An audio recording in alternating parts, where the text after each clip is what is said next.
François Melançon, avec un grand homme de l'Abitibi, François Gendron. Bonsoir François. Bonsoir François. Ça va bien? Ça va très bien, bien heureux d'être ici. Merci d'être là. C'est toujours un plaisir de vous voir à notre tournoi Bantam. C'est pas la première fois? Non, j'en ai pas manqué beaucoup, sauf là, quelques impairs dans les 3 dernières années. Moi, j'ai arbitré au tournoi Bantam pendant des années avec Barry, Lavigne, Gilbert, Carignan. J'ai toujours aimé l'atmosphère. C'est une super organisation, bien rodée.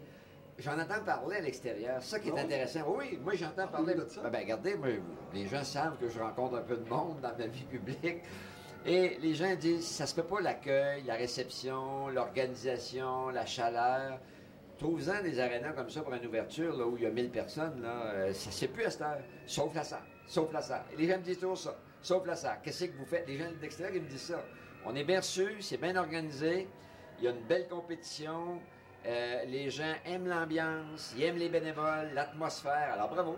Super. François, tu disais que tu avais déjà arbitré pour le tournoi Bantam aussi? Bien sûr. Hey, moi, j'ai arbitré pendant 17 ans le tournoi Bantam. Oh. Moi, j'ai arbitré dans les juvéniles. OK. Moi, au tout début, là, je faisais Rouen, Val-d'Or, Lasserre, quand j'étais prof à Paulino. Puis, même comme député de 76, les 5 premières années, j'étais arbitre avec Gilbert Barrette, Denis Gilbert, Guy Carignan, Marcel Barry, André Lavigne. Disparu pour quelques Oui, je sais bien que tu veux, mais là, on ne contrôle pas la vie, là. Alors oui, je mets toujours, et là, moi, je bloquais mon horaire, puis je disais, ben là, je peux pas, fin de semaine-là, c'est le tournoi Bantam. Je suivais ça comme mes bonnes années quand j'étais prof.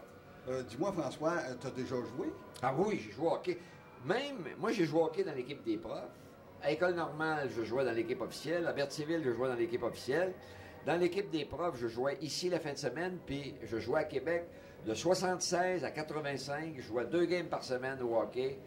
2 games par semaine, même avec des jobs comme ministre de l'Éducation, on me rappelle. Ah ouais? On avait 1h30 de glace à l'aréna de Sillery, puis on jouait de 11h à minuit et demi. La caisse de bière dans la chambre après, puis le lendemain matin à 6-7 heures, donc c'était exigeant. Puis là, la fin de semaine, Dupuis, parce que les profs jouaient à Dupuis, Macamic, Lasserre, Dupuis, Macamic, Lasserre. Léo Saunier d'Imbu, Sirois, Michel Lessard. Oui, les profs. Hey, ben, on a le temps, François. C'est super intéressant puis cocasse à la fois d'entendre ça. On a le temps de parler un petit peu des premiers clubs, parce que je sais que tu les as connus, les fameux Cyclones de Lasserre, de la première édition, cette année.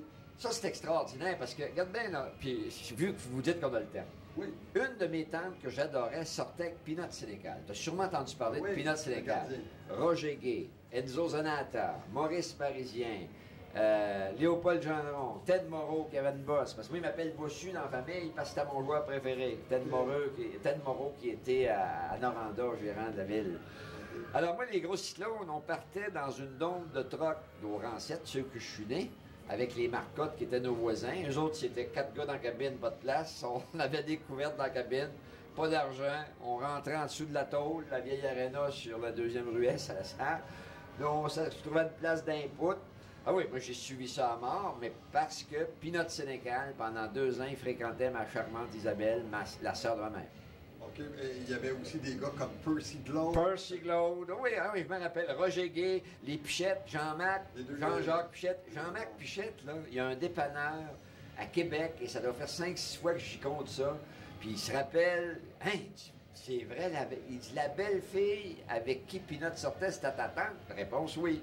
Fait que ça fait des liens, c'est le fun. Ah, c'est super, on pourrait entendre la Ligue du Vieux Poids. C'est super le fun. Donc, on va retourner l'antenne à nos amis sur la passerelle, Jonathan et Michel.